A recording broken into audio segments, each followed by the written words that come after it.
देश विदेश में बैठे हुए केसी निशान के सारे दर्शकों का निघा स्वागत है। उम्मीद है आप सब चढ़दियां कलां विच होवोगे। पावो सांझ गुरु वालों बख्शी हुई फतेह दी।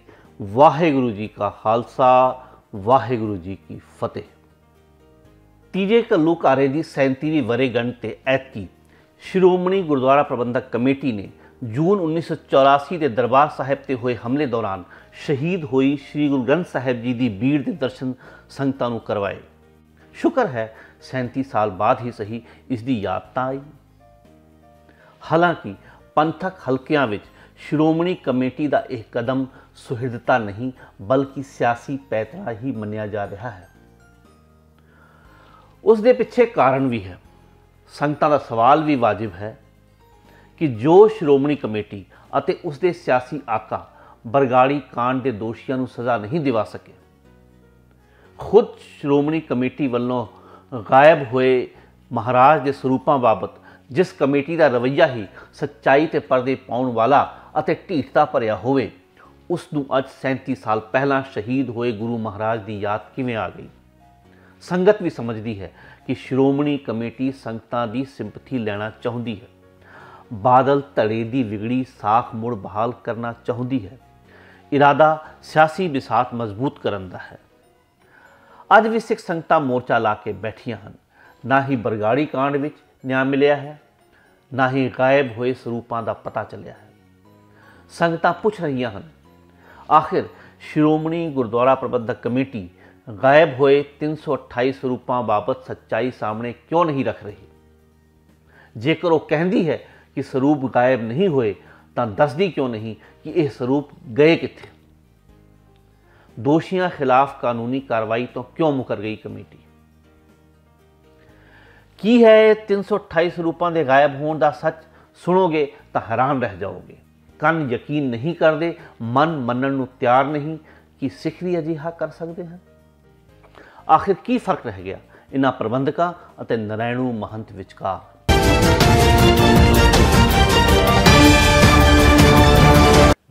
श्रोमणी कमेटी की कारगुजारी हुण नाले चोर नाले चतर वाली हो गई है। मसला एक नहीं, दोष भी एक नहीं, हर घटना हर पैतरा पड़ताल मंगता है। गुरु साहिब के स्वरूपों नूं लगी अग का ही दुख ले लो। एक तो गुरु ग्रंथ साहिब जी के स्वरूपों के स्टोर नूं अग लगती है, दूजा दुर्घटना नूं संगतां तो लुकोया गया, तीजा रिकॉर्ड दुरुस्त नहीं, हेराफेरी की गई, चौथा लुको के गुरु स्वरूपों का अंतिम संस्कार किया गया, पंजवां संस्कार की मर्यादा नहीं निभाई गई, छेवां संस्कार की एंट्रियां नहीं पाईयां गईयां, सतवां गल सामने आउण ते संगतां नूं गुमराह किया गया, उल्टे दोष लगाए गए। ये सब किस दे इशारे नाल, किस दे लई अते क्यों, ये सवाल वाजिब हैं अते पुछे जाणगे। जेकर उच्च आला प्रबंधक अजिहा काम करते हैं, घटनावां नूं लुकाउण, रिकॉर्ड दुरुस्त ना करन बल्कि खुरद-बुरद करन विच शामिल हैं, आडिट नहीं कराउंदे, फिर किवें उम्मीद की जाए कि काणे प्रबंधकां ते कर्मचारी कालियां करतूतां नहीं करनगे। श्रोमणी कमेटी के कर्मचारी करप्ट हैं क्योंकि प्रबंधक आप कुंडियां लाउंदे हैं, क्योंकि उन्होंने सियासी आका भ्रष्टे हुए हैं। सियासी आका बिना चोणों के कमेटी की कमान अपने हाथ में रख के राजी हैं। ये भ्रष्टाचार नहीं तो होर की है। उस कमेटी का हिस्सा बनना की प्रस्त सिस्टम का हिस्सा बनना नहीं है।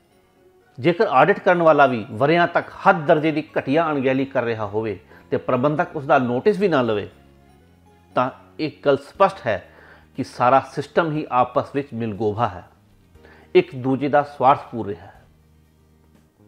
याद रहे, भ्रष्टाचार हमेशा उपर तो हेठा आउंदा है, यथा राजा तथा प्रजा। जे कर्मचारी पावन पूजनीक स्वरूपों की माया तक डकार गए तो उसके पिछे उन्होंने काणे अफसर ते प्रबंधक हैं। इसे करके श्रोमणी कमेटी दोषियों के खिलाफ कानूनी कार्रवाई तो मुकर गई कि किधरे पेंडोराज बॉक्स ही ना खुल जाए। पहला ही कमलजीत सिंह के हिस्सापत्ति के रौले करके गल बाहर आ गई। हुण कानूनी कार्रवाई सारी कमेटी अते उसके सियासी आगुआं नूं ही नंगा ना कर देवे। हालांकि हमाम विच हुण सब कुछ ही नंगा है। ਇਸੇ ਕਰਕੇ ਸੰਗਤ ਦਾ ਸਵਾਲ ਹੈ ਕਿ ਜਿਸ ਦੇ ਹੱਥਾਂ ਵਿੱਚ ਸ੍ਰੀ ਗੁਰੂ ਗ੍ਰੰਥ ਸਾਹਿਬ ਜੀ ਦਾ ਸਤਿਕਾਰ ਹੀ ਸਲਾਮਤ ਨਹੀਂ, ਉਸ ਪ੍ਰਬੰਧ ਉਸ ਸਿਆਸਤ ਵਿੱਚ ਯਕੀਨ ਕੀਤਾ ਵੀ ਜਾਵੇ ਤਾਂ ਕਿਵੇਂ। ਸਾਰੀ ਘਟਨਾ ਦੇ ਸੱਚ ਨੂੰ ਵਿਸਥਾਰ ਨਾਲ ਜਾਣਨ ਲਈ ਬਣੇ ਰਹੋ ਸਾਡੇ ਨਾਲ। ਪੂਰੀ ਵੀਡੀਓ ਦੇਖੋ ਅਤੇ ਫੈਸਲਾ ਕਰੋ ਕਿ ਕਿੱਥੇ ਖੜਾ ਹੈ ਸਿੱਖ ਪੰਥ ਆਪਣੇ ਭਵਿੱਖ ਨੂੰ ਲੈ ਕੇ। ਨਾਲ ਹੀ ਬੇਨਤੀ ਹੈ ਕਿ ਕੇਸਰੀ ਨਿਸ਼ਾਨ ਚੈਨਲ ਨੂੰ ਸਬਸਕ੍ਰਾਈਬ ਕਰ ਦਿਓ, ਨਾਲ ਲੱਗੀ ਹੋਈ ਘੰਟੀ ਵੀ ਦਬਾ ਦਿਓ, ਲਾਈਕ ਅਤੇ ਸ਼ੇਅਰ ਵੀ ਕਰ ਦਿਓ ਤਾਂ ਜੋ ਵੱਧ ਤੋਂ ਵੱਧ ਸੰਗਤਾਂ ਨੂੰ ਜਾਗਰੂਕ ਕੀਤਾ ਜਾ ਸਕੇ। ਗੱਲ ਜੂਨ 2020 ਨੂੰ ਸਾਹਮਣੇ ਆਈ। ਸ਼੍ਰੋਮਣੀ ਕਮੇਟੀ ਦੇ ਪਬਲੀਕੇਸ਼ਨ ਵਿਭਾਗ ਦੇ ਇੱਕ ਸੁਪਰਵਾਈਜ਼ਰ ਕੰਵਲਜੀਤ ਸਿੰਘ ਦੀ ਰਿਟਾਇਰਮੈਂਟ ਦੇ ਬਾਅਦ ਪਏ ਰੌਲੇ ਕਰਕੇ ਸ਼ਾਇਦ ਉਸ ਦੀ ਹਿੱਸਾਪਤੀ ਦਾ ਰੌਲਾ ਪੈ ਗਿਆ ਹੋਣਾ।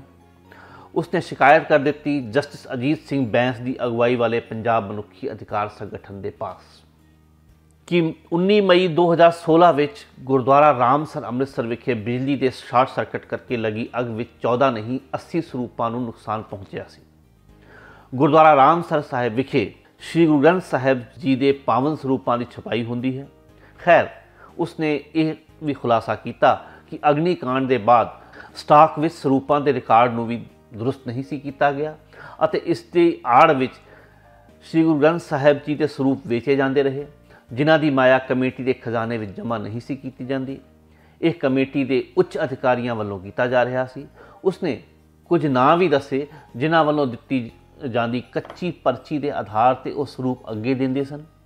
ਉਸਨੇ ਦੱਸਿਆ ਕਿ ਇਹਨਾਂ ਪਰਚੀਆਂ ਦਾ ਸਾਰਾ ਰਿਕਾਰਡ ਉਸ ਪਾਸ ਵੀ ਮੌਜੂਦ ਹੈ। ਨਾਲ ਹੀ ਇਹ ਵੀ ਗੱਲ ਸਾਹਮਣੇ ਆਈ ਕਿ ਸਟਾਕ ਵਿੱਚ 267 ਸਰੂਪ ਘਟਦੇ ਹਨ। ਇਸੇ ਦੌਰਾਨ ਇੱਕ ਹੋਰ ਖਬਰ ਆ ਗਈ ਕਿ ਸਮੁੰਦਰ ਰਸਤੇ ਕੈਨੇਡਾ ਭੇਜੇ ਗਏ ਤਕਰੀਬਨ 450 ਸਰੂਪ ਜ਼ਿਆਦਾ ਦੇਰ ਤੱਕ ਪੋਰਟ ਦੇ ਬੰਦਰਗਾਹ ਤੇ ਤੋਂ ਛੁਡਾਏ ਨਹੀਂ ਜਾ ਸਕੇ, ਜਿਸ ਕਾਰਨ ਸਲਾਬੇ ਗਏ। ਇਹ ਵੀ ਅਣਗਹਿਲੀ ਸੀ ਕਿ ਪ੍ਰੋਪਰ ਉਹਨਾਂ ਦੀ ਪੈਕਿੰਗ ਨਹੀਂ ਸੀ। ਬਾਅਦ ਵਿੱਚ ਇਹ ਗੱਲਾਂ ਵੀ ਸਾਹਮਣੇ ਆਈਆਂ ਕਿ ਪਬਲੀਕੇਸ਼ਨ ਵਿਭਾਗ ਦੀਆਂ ਲੈਜਰਾਂ ਵਿੱਚ ਗੁਰੂ ਗ੍ਰੰਥ ਸਾਹਿਬ ਜੀ ਦੇ 328 ਸਰੂਪ ਹੁਣ ਤੋਂ ਨਹੀਂ 18 ਅਗਸਤ 2015 ਤੋਂ ਹੀ ਘੱਟ ਚਲੇ ਆ ਰਹੇ ਹਨ। ਲੈਜਰਾਂ ਵਿੱਚ ਛੇੜਛਾੜ ਵੀ ਖੂਬ ਕੀਤੀ ਗਈ ਹੈ। ਬਿੱਲਾਂ ਤੇ ਭੂਮਾਂ ਵਿੱਚ ਵੀ ਅੰਤਰ ਹੈ। ਇਸ ਦੌਰਾਨ ਅਣਅਧਿਕਾਰਿਕ ਤੌਰ ਤੇ 2 ਵਾਰ 186 ਸਰੂਪ ਵੀ ਛਾਪੇ ਗਏ। ਉਹਨਾਂ ਨੂੰ ਵੀ ਜਾਲੀ ਬਿੱਲ ਤਹਿਤ ਸੰਗਤਾਂ ਨੂੰ ਦਿੱਤਾ ਗਿਆ। ਮਤਲਬ ਇਹ ਕਿ ਸ਼੍ਰੋਮਣੀ ਕਮੇਟੀ ਵਿੱਚ ਘਪਲੇ ਬੜੇ ਲੰਮੇ ਸਮੇਂ ਤੋਂ ਚਲੇ ਆ ਰਹੇ ਹਨ, ਪਰ ਸਾਰੇ ਹੀ ਆਪਣਾ ਆਪਣਾ ਦਾ ਮਾਰਨ ਵਿੱਚ ਮਸ਼ਗੂਲ ਹਨ। 19 ਮਈ 2016 ਨੂੰ ਅੱਗ ਦੀ ਘਟਨਾ ਹੋਈ ਸੀ। ਉਸੇ ਦਿਨ ਸ਼੍ਰੋਮਣੀ ਕਮੇਟੀ ਦੀ ਅੰਤਰਿਮ ਕਮੇਟੀ ਦੀ ਮੀਟਿੰਗ ਹੋਈ ਸੀ। ਉਸੇ ਦਿਨ ਇਸ ਘਟਨਾ ਨੂੰ ਗੁਪਤ ਰੱਖਣ ਦਾ ਫੈਸਲਾ ਵੀ ਕੀਤਾ ਗਿਆ ਤਾਂ ਜੋ ਸ਼੍ਰੋਮਣੀ ਅਕਾਲੀ ਦਲ ਬਾਦਲ, ਜੋ ਪਹਿਲਾਂ ਹੀ ਬੇਅਦਬੀ, ਗੋਲੀकांड, ਡੇਰਾ ਸੌਦਾ ਦੇ ਹੱਕ ਪੂਰਨ ਦੇ ਕਰਕੇ ਐਕਸਪੋਜ਼ ਹੋ ਚੁੱਕਿਆ ਸੀ, ਇਸ ਨੂੰ 2017 ਦੀਆਂ ਆਉਣ ਵਾਲੀਆਂ ਚੋਣਾਂ ਵਿੱਚ ਹੋਰ ਨੁਕਸਾਨ ਤੋਂ ਬਚਾਇਆ ਜਾ ਸਕੇ। ਘਟਨਾ ਨੂੰ ਇੰਨਾ ਗੁਪਤ ਰੱਖਿਆ ਗਿਆ ਕਿ ਨੁਕਸਾਨ ਹੋਏ ਪਾਵਨ ਸਰੂਪਾਂ ਦੇ ਅੰਤਿਮ ਸੰਸਕਾਰ ਲਈ ਗੋਇੰਦਵਾਲ ਸਾਹਿਬ ਲਿਜਾ ਰਹੀ ਬੱਸ ਦੇ ਅੱਗੇ ਪਿੱਛੇ ਪਾਇਲਟ ਜਿਪਸੀ ਲਗਾਈ ਗਈ। ਕਿਸੇ ਨੂੰ ਪਤਾ ਹੀ ਨਹੀਂ ਸੀ ਕਿ ਬੱਸ ਵਿੱਚ ਕੀ ਹੈ। ਚੁੱਪ-ਚੁਪੀਤੇ ਗੁਰਦੁਆਰਾ ਬੌਲੀ ਸਾਹਿਬ ਵਿੱਚ ਸੰਸਕਾਰ ਕਰਕੇ ਜਲ ਪ੍ਰਵਾਹ ਕਰ ਦਿੱਤਾ ਗਿਆ। ਇਸ ਸੰਬੰਧੀ ਕੋਈ ਵੀ ਇੰਦਰਾਜ਼ ਨਾ ਤਾਂ ਗੁਰਦੁਆਰਾ ਰਾਮਸਰ ਜਾਂ ਗੁਰਦੁਆਰਾ ਗੋਇੰਦਵਾਲ ਸਾਹਿਬ ਵਿਖੇ ਹੀ ਕੀਤਾ ਗਿਆ। ਨਾ ਅਖੰਡ ਪਾਠ ਸਾਹਿਬ ਕਰਵਾਏ ਗਏ, ਨਾ ਹੀ ਪੰਥਕ ਰਵਾਇਤਾਂ ਮੁਤਾਬਕ ਪਸ਼ਚਾਤਾਪ ਸਮਾਗਮ ਕੀਤਾ ਗਿਆ। ਅੱਗੇ ਦੇਖੋ, ਖਬਰ ਦੇ ਲੀਕ ਹੁੰਦੇ ਸਾਰ ਹੀ ਕਿਵੇਂ ਸ਼੍ਰੋਮਣੀ ਕਮੇਟੀ ਸੰਗਤਾਂ ਨੂੰ ਵਰਗਲਾਉਣ ਤੇ ਉਤਰ ਆਈ। ਇਸ ਤੋਂ ਪਹਿਲਾਂ ਮਾਫੀ ਚਾਹਾਂਗਾ, ਪੂਰਾ ਸੱਚ ਸਮਝਣ ਲਈ ਤੱਥਾਂ ਦੇ ਆਧਾਰ ਤੇ ਮਸਲੇ ਦੀ ਤਹਿ ਤੱਕ ਜਾਣਾ ਜ਼ਰੂਰੀ ਹੈ। ਤੁਹਾਡੇ ਅਣਮੁੱਲੇ ਸਮੇਂ ਦੀ ਕਦਰ ਕਰਦੇ ਹੋਏ ਪੂਰੀ ਕੋਸ਼ਿਸ਼ ਹੈ ਕਿ ਘੱਟ ਤੋਂ ਘੱਟ ਸਮੇਂ ਵਿੱਚ ਬਿਆਨ ਕਰ ਦਿਆਂ। ਪਾਵਨ ਸਰੂਪਾਂ ਦੇ ਰਿਕਾਰਡ ਦੀ ਧਾਂਦਲੀ ਦੀ ਖਬਰ ਦੇ ਜਵਾਬ ਦੇ ਵਿੱਚ ਸ਼੍ਰੋਮਣੀ ਕਮੇਟੀ ਨੇ ਜੂਨ 2020 ਵਿੱਚ ਹੀ ਇੱਕ ਪੱਤਰਕਾਰ ਸੰਮੇਲਨ ਬੁਲਾ ਕੇ ਇਨ੍ਹਾਂ ਖਬਰਾਂ ਨੂੰ ਗੁੰਮਰਾਹਕੁਨ ਦੱਸਿਆ। ਇਸ ਸੰਮੇਲਨ ਵਿੱਚ ਉਸ ਵਕਤ ਦੇ ਸ਼੍ਰੋਮਣੀ ਕਮੇਟੀ ਦੇ ਸੀਨੀਅਰ ਮੀਤ ਪ੍ਰਧਾਨ ਰਜਿੰਦਰ ਸਿੰਘ ਮਹਿਤਾ ਅਤੇ ਮੁੱਖ ਸਕੱਤਰ ਡਾਕਟਰ ਰੂਪ ਸਿੰਘ ਸ਼ਾਮਲ ਹੋਏ। ਪੱਤਰਕਾਰਾਂ ਨੂੰ ਸੰਬੋਧਨ ਕਰਦੇ ਹੋਏ ਸੀਨੀਅਰ ਮੀਤ ਪ੍ਰਧਾਨ ਰਜਿੰਦਰ ਸਿੰਘ ਮਹਿਤਾ ਨੇ ਪੰਜਾਬ ਮਨੁੱਖੀ ਅਧਿਕਾਰ ਸੰਗਠਨ ਵੱਲੋਂ ਲਾਏ ਦੋਸ਼ਾਂ ਦੀ ਸਖਤ ਸ਼ਬਦਾਂ ਵਿੱਚ ਨਿੰਦਾ ਕੀਤੀ ਅਤੇ ਕਿਹਾ ਕਿ ਇਹ ਸਿੱਖਾਂ ਵਿੱਚ ਇੱਕ ਨਵਾਂ ਵਿਵਾਦ ਖੜਾ ਕਰਨ ਦੀ ਸਾਜ਼ਿਸ਼ ਹੈ। ਇੱਥੋਂ ਤੱਕ ਕਹਿਣ ਵਿੱਚ ਵੀ ਉਹ ਨਹੀਂ ਝਿਜਕੇ ਕਿ ਇਹ ਮਸਲਾ ਮਨੁੱਖੀ ਅਧਿਕਾਰ ਖੇਤਰ ਦਾ ਹੀ ਨਹੀਂ ਹੈ। ਮਾਸੂਮ ਚਿਹਰਾ ਬਣਾ ਕੇ ਬੋਲੇ ਕਿ ਪੰਜਾਬ ਮਨੁੱਖੀ ਅਧਿਕਾਰ ਸੰਗਠਨ ਨੂੰ ਚਾਹੀਦਾ ਸੀ ਕਿ ਸਾਬਕਾ ਮੁਲਾਜ਼ਮ ਕਵਲਜੀਤ ਸਿੰਘ ਦੀ ਸ਼ਿਕਾਇਤ ਦੇ ਆਧਾਰ ਤੇ ਦੂਸ਼ਣ ਲਾਉਣ ਤੋਂ ਪਹਿਲਾਂ ਸ਼੍ਰੋਮਣੀ ਅਕਾਲੀ ਦਲ ਨੂੰ ਹੀ ਪੁੱਛ ਲੈਂਦੇ।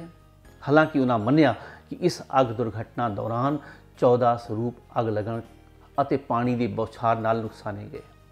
ਜਦਕਿ ਮਹਿਤਾ ਜੀ ਦੇ ਝੂਠ ਦਾ ਪਾਸ ਯਸ ਪੰਜਾਬ ਨੂੰ ਮਿਲੇ ਸ਼੍ਰੋਮਣੀ ਕਮੇਟੀ ਦੇ ਹੀ ਇੱਕ ਦਫ਼ਤਰੀ ਨੋਟ ਨੇ ਖੋਲ ਕੇ ਰੱਖ ਦਿੱਤਾ, ਜਿਸ ਮੁਤਾਬਕ 2016 ਦੀ ਅੱਗ ਲੱਗਣ ਕਾਰਨ ਉਸ ਵਕਤ 80 ਸਰੂਪ ਨੁਕਸਾਨੇ ਗਏ ਸਨ, ਜਿਨ੍ਹਾਂ ਨੂੰ ਗੋਇੰਦਵਾਲ ਸਾਹਿਬ ਅੰਤਿਮ ਸੰਸਕਾਰ ਲਈ ਉਸੇ ਦਿਨ ਭੇਜ ਦਿੱਤਾ ਗਿਆ ਸੀ। ਗੌਰ ਕਰਨ ਵਾਲੀ ਗੱਲ ਹੈ, ਇਹ ਨੋਟ ਫਰਵਰੀ 2020 ਦਾ ਹੈ। ਇਸ ਤੇ ਦਸਤਖਤ ਵੀ ਡਾਕਟਰ ਰੂਪ ਸਿੰਘ ਦੇ ਹੀ ਹਨ, ਜਦਕਿ ਮਹਿਤਾ ਜੀ ਜੂਨ 2020 ਦੇ ਪੱਤਰਕਾਰ ਸੰਮੇਲਨ ਵਿੱਚ ਇਨ੍ਹਾਂ ਰਿਪੋਰਟਾਂ ਨੂੰ ਖਾਰਿਜ ਕਰ ਰਹੇ ਸਨ। ਜਦ ਪੱਤਰਕਾਰਾਂ ਨੇ ਉਹਨਾਂ ਤੋਂ ਬਾਅਦ ਵਿੱਚ ਇਸ ਦੀ ਸੱਚਾਈ ਜਾਣਨੀ ਚਾਹੀ ਤਾਂ ਕਹਿਣ ਨੂੰ ਤਾਂ ਉਹਨਾਂ ਕੋਲ ਕੁਝ ਹੈ ਨਹੀਂ ਸੀ, ਲੇਕਿਨ ਉਹ ਆਪਣੀ ਜ਼ਿੱਦ ਤੇ ਅੜੇ ਰਹੇ, ਟਲੇ ਫਿਰ ਵੀ ਨਹੀਂ। ਹਉਮੈ ਅਤੇ ਹੱਠ ਦੀ ਹੱਦ ਹੋ ਗਈ ਜਦ ਸੰਗਤਾਂ ਦੇ ਗੁੱਸੇ ਅਤੇ ਰੋਸ ਪ੍ਰਦਰਸ਼ਨ ਪਿੱਛੇ ਵਲੂੰਧਰੇ ਅਹਿਸਾਸਾਂ ਦੀ ਕਦਰ ਕਰਕੇ ਗਲਤੀ ਸਵੀਕਾਰ ਕਰਨ ਦੀ ਬਜਾਏ ਸ਼੍ਰੋਮਣੀ ਕਮੇਟੀ ਦੇ ਪ੍ਰਧਾਨ ਗੋਬਿੰਦ ਸਿੰਘ ਲੌਂਗੋਵਾਲ ਦੂਸ਼ਣਬਾਜ਼ੀ ਤੇ ਉਤਰ ਆਏ। ਉਹ ਉਲਟਾ ਸਤਕਾਰ ਕਮੇਟੀ ਤੋਂ ਸਰੂਪਾਂ ਅਤੇ ਰੁਮਾਲਿਆਂ ਦਾ ਹਿਸਾਬ ਮੰਗਣ ਲੱਗੇ। ਉਹਨਾਂ ਨੂੰ ਗੁੰਡਾ ਅਨਸਰ, ਸ਼ਰਾਬੀ ਅਤੇ ਹੋਰ ਪਤਾ ਨਹੀਂ ਕੀ ਕਿਹਾ। ਪ੍ਰਧਾਨ ਲੌਂਗੋਵਾਲ ਦੀ ਹੀ ਹਿਦਾਇਤ ਤੇ ਹੀ ਟਾਸਕ ਫੋਰਸ ਨੇ ਪ੍ਰਦਰਸ਼ਨਕਾਰੀਆਂ ਅਤੇ ਪੱਤਰਕਾਰਾਂ ਨਾਲ ਧੱਕਾ ਮੁੱਕੀ ਕੀਤੀ, ਡੰਡੇ ਵਰਸਾਏ, ਇੱਕ ਨਿਹੰਗ ਦੀ ਪੱਗ ਵੀ ਲਾਹ ਦਿੱਤੀ। ਖਬਰ ਨੇ ਸ਼ਰਧਾਲੂਆਂ ਨੂੰ ਹਿਲਾ ਕੇ ਰੱਖ ਦਿੱਤਾ। ਉਹ ਸੋਚੀ ਪੈ ਗਏ ਕਿ ਜੇ ਇਹ ਵਾਕਈ ਦੁਰਘਟਨਾ ਸੀ ਤਾਂ ਸ਼੍ਰੋਮਣੀ ਕਮੇਟੀ ਵੱਲੋਂ ਸੰਗਤਾਂ ਤੋਂ ਲੁਕੋਇਆ ਕਿਉਂ ਗਿਆ। ਉਹਨਾਂ ਦਾ ਸ਼ੱਕ ਸਿੱਧਾ 2015-16 ਦੇ ਉਸ ਦੌਰ ਦੇ ਬਰਗਾੜੀ ਦੀਆਂ ਗਲੀਆਂ ਵਿੱਚ ਸ੍ਰੀ ਗੁਰੂ ਗ੍ਰੰਥ ਸਾਹਿਬ ਜੀ ਦੇ ਚੋਰੀ ਹੋਈਆਂ ਅਤੇ ਬੇਅਦਬੀ ਦੀਆਂ ਘਟਨਾਵਾਂ ਅਤੇ ਕੋਟਕਪੂਰਾ ਗੋਲੀकांड ਨਾਲ ਜਾ ਜੁੜਿਆ। 14 ਸਤੰਬਰ 2020 ਨੂੰ ਹਰਿਮੰਦਰ ਸਾਹਿਬ ਦੇ ਦੀਵਾਨ ਹਾਲ ਵਿੱਚ 35 ਪੰਥਕ ਜਥੇਬੰਦੀਆਂ ਦੇ ਅਲਾਇੰਸ ਨੇ ਇਸ ਦੇ ਖਿਲਾਫ ਰੋਸ ਮੁਜ਼ਾਹਰਾ ਕੀਤਾ। ਸ਼੍ਰੋਮਣੀ ਕਮੇਟੀ ਦਾ ਦਫ਼ਤਰ ਵੀ ਘੇਰਿਆ। ਖੈਰ, ਦਬਾਅ ਪੈਣ ਤੇ ਕਾਰਜਕਾਰੀ ਜਥੇਦਾਰ ਅਕਾਲ ਤਖਤ ਯਾਨੀ ਹਰਪ੍ਰੀਤ ਸਿੰਘ ਨੇ ਜਾਂਚ ਕਮਿਸ਼ਨ ਦਾ ਗਠਨ ਕੀਤਾ। ਪਹਿਲਾਂ ਇੱਕ ਜੱਜ ਨੂੰ ਨਿਯੁਕਤ ਕੀਤਾ ਗਿਆ ਸੀ, ਜਿਸ ਨੇ ਇਸ ਦੀ ਜਾਂਚ ਕਰਨ ਤੋਂ ਮਨਾ ਕਰ ਦਿੱਤਾ। ਬਾਅਦ ਵਿੱਚ ਇੱਕ ਵਕੀਲ ਈਸ਼ਰ ਸਿੰਘ ਦੀ ਅਗਵਾਈ ਵਿੱਚ ਜਾਂਚ ਕਮਿਸ਼ਨ ਬਿਠਾਇਆ ਗਿਆ, ਜਿਸ ਵਿੱਚ ਬੀਬੀ ਹਰਪ੍ਰੀਤ ਕੌਰ ਐਡਵੋਕੇਟ ਅਤੇ ਬੀਬੀ ਹਰਲੀਨ ਕੌਰ ਚਾਰਟਰਡ ਅਕਾਊਂਟੈਂਟ ਨੂੰ ਸ਼ਾਮਲ ਕੀਤਾ ਗਿਆ। ਇਸ ਕਮਿਸ਼ਨ ਦੀ ਜਾਂਚ ਦੇ ਆਧਾਰ ਤੇ ਜਥੇਦਾਰ ਗਿਆਨੀ ਹਰਪ੍ਰੀਤ ਸਿੰਘ ਨੇ ਉਸ ਸਮੇਂ ਦੀ ਅੰਤਰਿੰਗ ਕਮੇਟੀ, ਜਿਸ ਦੇ ਕਿ ਪ੍ਰਧਾਨ ਅਵਤਾਰ ਸਿੰਘ ਮੱਕੜ ਦੀ ਮੌਤ ਹੋ ਚੁੱਕੀ ਸੀ, ਅਤੇ 2020 ਦੀ ਗੋਬਿੰਦ ਸਿੰਘ ਲੌਂਗੋਵਾਲ ਦੀ ਪ੍ਰਧਾਨਗੀ ਵਾਲੀ ਅੰਤਰਿੰਗ ਕਮੇਟੀ ਨੂੰ ਅਕਾਲ ਤਖਤ ਸਾਹਿਬ ਵਿਖੇ ਤਨਖਾਹ ਲਈ। ਉਮੀਦ ਮੁਤਾਬਕ ਹੀ ਜਥੇਦਾਰ ਹਰਪ੍ਰੀਤ ਸਿੰਘ ਵੀ ਲੋਕ ਭਾਵਨਾਵਾਂ ਦੀ ਕਦਰ ਨਹੀਂ ਕਰ ਸਕੇ ਕਿ ਉਹਨਾਂ ਨੂੰ ਇਹ ਵੀ ਨਹੀਂ ਦੱਸਿਆ ਕਿ ਬਿਨਾਂ ਚੋਣਾਂ ਦੇ ਦਹਾਕਿਆਂ ਤੱਕ ਗੁਰਦੁਆਰਾ ਪ੍ਰਬੰਧ ਤੇ ਕਬਜ਼ਾ ਜਮਾਏ ਰੱਖਣਾ ਹੀ ਭ੍ਰਸ਼ਟਾਚਾਰ ਦੀ ਜੜ ਹੈ। ਦੂਜਾ, ਉਹਨਾਂ ਪਬਲੀਕੇਸ਼ਨਸ ਵਿਭਾਗ ਦੇ ਸਟਾਕ ਲੈਜਰ ਵਿੱਚ ਘੱਟ ਪਾਏ ਗਏ ਸਰੂਪਾਂ ਬਾਰੇ ਪੜਤਾਲ ਨੂੰ ਜਾਂਚ ਕਮਿਸ਼ਨ ਦੇ ਘੇਰੇ ਤੋਂ ਬਾਹਰ ਰੱਖਿਆ। ਅਤੇ ਤੀਜਾ, ਦੁੱਧ ਦੀ ਰਾਖੀ ਬਿੱਲਾ ਬਿਠਾ ਕੇ ਪ੍ਰਧਾਨ ਲੌਂਗੋਵਾਲ ਨੂੰ ਹੀ ਹੱਕ ਦੇ ਦਿੱਤੇ ਕਿ ਉਹ ਜਾਂਚ ਮੁਤਾਬਕ ਦੋਸ਼ੀਆਂ ਦੇ ਖਿਲਾਫ ਐਕਸ਼ਨ ਲਵੇ। ਅੱਗੋਂ ਪ੍ਰਧਾਨ ਲੌਂਗੋਵਾਲ ਨੇ ਪਹਿਲਾਂ ਤਾਂ ਜ਼ਿੰਮੇਵਾਰ 36 ਲੋਕਾਂ ਦੀ ਲਿਸਟ ਵਿੱਚੋਂ ਸਿਰਫ 16 ਲੋਕਾਂ ਦੇ ਖਿਲਾਫ ਕਾਰਵਾਈ ਦੇ ਹੁਕਮ ਜਾਰੀ ਕੀਤੇ। 4 ਅਧਿਕਾਰੀਆਂ ਨੂੰ ਡਿਸਮਿਸ ਕੀਤਾ, 5 ਨੂੰ ਸਸਪੈਂਡ, 2 ਦੇ ਰਿਟਾਇਰਮੈਂਟ ਫੰਡ ਰੋਕੇ ਅਤੇ 2 ਜ਼ਿਲਸਾਜ਼ਾਂ ਨੂੰ ਬਲੈਕਲਿਸਟ ਕਰ ਦਿੱਤਾ। ਇਹਨਾਂ ਸਾਰਿਆਂ ਦੇ ਖਿਲਾਫ ਕਾਨੂੰਨੀ ਕਾਰਵਾਈ ਕਰਨ ਦੇ ਹੁਕਮ ਜਾਰੀ ਕੀਤੇ। ਸੀਏ SS ਕੋਹਲੀ ਐਸੋਸੀਏਟਸ ਦੀਆਂ ਸੇਵਾਵਾਂ ਵੀ ਖਤਮ ਕਰ ਦਿੱਤੀਆਂ। ਉਹਨਾਂ ਨੂੰ ਹੁਣ ਤੱਕ ਦਿੱਤੀ ਗਈ ਰਕਮ ਦਾ 75% ਵਾਪਸ ਲੈਣ ਦੀ ਗੱਲ ਵੀ ਕਹੀ ਗਈ। ਗੌਰਤਲਬ ਹੈ ਕਿ ਇਹ ਸੀਏ ਹਰ ਮਹੀਨੇ 10 ਲੱਖ ਰੁਪਏ ਸ਼੍ਰੋਮਣੀ ਕਮੇਟੀ ਤੋਂ ਆਡਿਟ ਕਰਨ ਲਈ ਲੈਂਦਾ ਸੀ ਅਤੇ 2009 ਤੋਂ ਹੀ ਸ਼੍ਰੋਮਣੀ ਕਮੇਟੀ ਵਿੱਚ ਲੱਗਿਆ ਹੋਇਆ ਸੀ। ਨਾਲ ਹੀ ਪ੍ਰਧਾਨ ਲੌਂਗੋਵਾਲ ਸਟਾਕ ਲੈਜਰ ਵਿੱਚ ਘਟਦੇ 328 ਸਰੂਪਾਂ ਬਾਰੇ ਸਾਫ਼ ਹੀ ਮੁਕਰ ਗਏ ਕਿ ਇਹ ਸਰੂਪ ਗਾਇਬ ਨਹੀਂ ਹੋਏ, ਬਲਕਿ ਸੰਗਤਾਂ ਨੂੰ ਦਿੱਤੇ ਗਏ ਹਨ। ਬਸ ਇਸ ਦੀ ਮਾਇਆ ਕਮੇਟੀ ਵਿੱਚ ਜਮ੍ਹਾਂ ਨਹੀਂ ਹੋਈ। ਮੁਲਾਜ਼ਮ ਖਾ ਗਏ। ਇੰਨੀ ਵੱਡੀ ਬੇਅਦਬੀ ਅਤੇ ਅਪਰਾਧਕ ਅਣਗਹਿਲੀ ਨੂੰ ਉਹ ਇਸ ਤਰ੍ਹਾਂ ਪੇਸ਼ ਕਰ ਗਏ ਜਿਵੇਂ ਆਮ ਜਿਹੀ ਘਟਨਾ ਸੀ। ਇੱਕ ਹੋਰ ਪੈਂਤਰਾ ਸ਼੍ਰੋਮਣੀ ਕਮੇਟੀ ਨੇ ਇਹ ਖੇਡਿਆ ਕਿ ਪਹਿਲਾਂ ਤਾਂ ਜਾਂਚ ਰਿਪੋਰਟ ਨੂੰ ਜਨਤਕ ਕੀਤਾ ਹੀ ਨਹੀਂ, ਦਬਾਅ ਪੈਣ ਤੇ ਸਿਰਫ 10 ਪੇਜ ਹੀ ਪਬਲਿਕ ਕੀਤੇ। 1000 ਪੇਜ ਦੀ ਜਾਂਚ ਰਿਪੋਰਟ ਵਿੱਚੋਂ 10 ਪੇਜ ਪ੍ਰਕਾਸ਼ਿਤ ਕਰਕੇ ਸ਼ੰਕੇ ਹੋਰ ਵੀ ਡੂੰਘੇ ਹੋ ਗਏ ਕਿ ਅਜਿਹਾ ਕੀ ਹੈ ਜੋ ਸ਼੍ਰੋਮਣੀ ਕਮੇਟੀ ਸੰਗਤਾਂ ਤੋਂ ਲੁਕਾਉਣਾ ਚਾਹੁੰਦੀ ਹੈ। ਖੈਰ, ਸੰਗਤਾਂ ਦੇ ਦਬਾਅ ਅੱਗੇ ਸ਼੍ਰੋਮਣੀ ਕਮੇਟੀ ਨੂੰ ਸਾਰੀ ਰਿਪੋਰਟ ਜਾਰੀ ਕਰਨੀ ਪਈ, ਜਿਸ ਤੋਂ ਕਈ ਖੁਲਾਸੇ ਹੋਏ। ਇਹ ਵੀ ਸਾਹਮਣੇ ਆਇਆ ਕਿ ਰਿਪੋਰਟ ਵਿੱਚ ਕਈ ਖਾਮੀਆਂ ਹਨ, ਕਈਆਂ ਨੂੰ ਬਚਾਉਣ ਦੀ ਕੋਸ਼ਿਸ਼ ਕੀਤੀ ਗਈ ਹੈ ਅਤੇ ਮਸਲਾ ਹੋਰ ਵੀ ਗੁੰਝਲਦਾਰ ਹੋ ਗਿਆ। ਇਸੇ ਦੌਰਾਨ ਪ੍ਰਧਾਨ ਗੁਰਬਿੰਦ ਸਿੰਘ ਲੋਗੋਵਾਲ ਨੇ ਆਪਣਾ ਇੱਕ ਹੋਰ ਰੰਗ ਦਿਖਾਇਆ। ਉਹ ਆਪਣੇ ਪਹਿਲੇ ਕੀਤੇ ਵਾਅਦੇ ਤੋਂ ਹੀ ਮੁਕਰ ਗਏ कि श्रोमणी कमेटी दोषियों खिलाफ कानूनी कार्रवाई नहीं करेगी बल्कि विभागीय कार्रवाई ही करेगी। संगत ने फिर पूछा कि ये किस दे इशारे ते, किस दे डर तो अते किसनू बचाउण लई। इन्हां सारियां घटनावां दौरान ही मसला सामने आउण ते सब तो पहला मुख सकत्तर डॉक्टर रूप सिंह ने नैतिकता के आधार पर इस्तीफा दे दिता। एक होर मुख सकत्तर सरदार हरचरण सिंह अपने उपर लगे आरोपों करके दुखी होके दिल खोलण की गल कर ही रहे सन कि भेद भरे हालातों में दिल का दौरा पैण नाल उन्हां दी मौत की खबर आ गई। राजिंदर सिंह मेहता नूं भी तनख्वाह लगन करके इस्तीफा देना पै गया।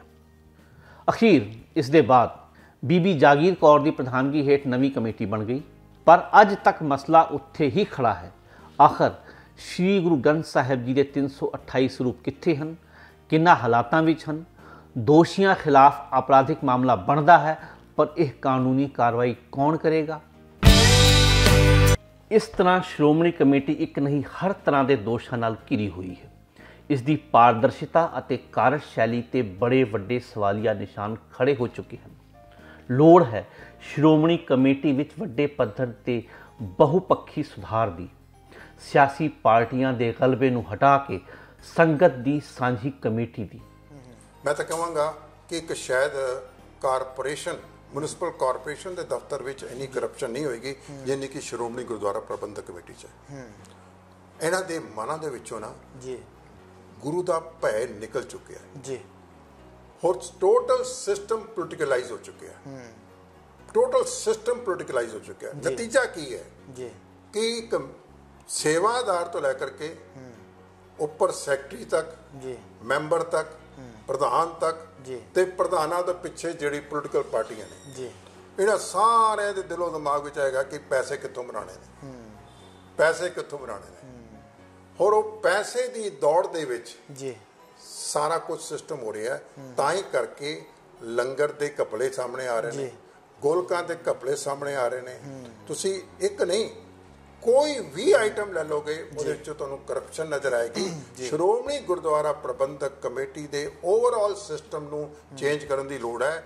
ਇਹ ਬਹੁਤ ਵੱਡੀ ਤਰਾਸਦੀ ਹੈ ਕਿ ਜਿਨ੍ਹਾਂ ਉਦੇਸ਼ਾਂ ਨੂੰ ਲੈ ਕੇ ਪੰਥ ਨੇ ਗੁਰਦੁਆਰੇ ਮਹੰਤਾਂ ਤੋਂ ਆਜ਼ਾਦ ਕਰਾਏ ਸੀ, ਅੱਜ ਕਮੇਟੀਆਂ, ਟਰਸਟਾਂ ਅਤੇ ਡੇਰਿਆਂ ਦੇ ਨਾਂ ਤੇ ਉਹੀ ਨਾਪਾਕ ਅੰਸਰ ਦੁਬਾਰਾ ਸਿੱਖ ਸੰਸਥਾਵਾਂ ਤੇ ਕਾਬਜ਼ ਹੋ ਗਏ ਹਨ। ਸਿੱਖਾਂ ਦੇ ਆਗੂ ਬਣੇ ਬੈਠੇ ਹਨ। ਅਜਿਹੇ ਕਿਰਦਾਰ ਵਾਲੇ ਲੋਕ ਹੀ पंथ विरोधियां ਅਤੇ ਏਜੰਸੀਆਂ ਦੇ ਹੱਥ ਠੋਕੇ ਵਜੋਂ ਕੰਮ ਕਰਦੇ ਹਨ। ਲੋੜ ਹੈ ਪੰਥ ਸੁਚੇਤ ਹੋਵੇ, ਇੱਕ ਮੁੱਠ ਹੋ ਕੇ ਆਪਣੀ ਜ਼ਿੰਮੇਵਾਰੀ ਸੰਭਾਲੇ। ਆਪ ਸਭ ਦਾ ਬਹੁਤ ਬਹੁਤ ਧੰਨਵਾਦ। ਤੁਸੀਂ ਆਪਣਾ ਅਣਮੁੱਲਾ ਸਮਾਂ ਦੇ ਕੇ ਪੰਥਕ ਪੀੜਾ ਨੂੰ ਸੁਣਿਆ, ਸਮਝਿਆ। ਤੁਹਾਡੀ ਰਾਏ ਅਤੇ ਸੁਝਾਵਾਂ ਦੀ ਉਡੀਕ ਕਰਦਾ ਹਾਂ। ਬੇਨਤੀ ਹੈ ਵੀਡੀਓ ਨੂੰ ਸਬਸਕ੍ਰਾਈਬ ਕਰੋ, ਲਾਈਕ ਅਤੇ ਵੱਧ ਤੋਂ ਵੱਧ ਸ਼ੇਅਰ ਵੀ ਜ਼ਰੂਰ ਕਰੋ। पाओ सांझ गुरु वालों बख्शी हुई फतेह दी। वाहिगुरु जी का खालसा, वाहिगुरु जी की फतेह। सच सुनाई सी सच की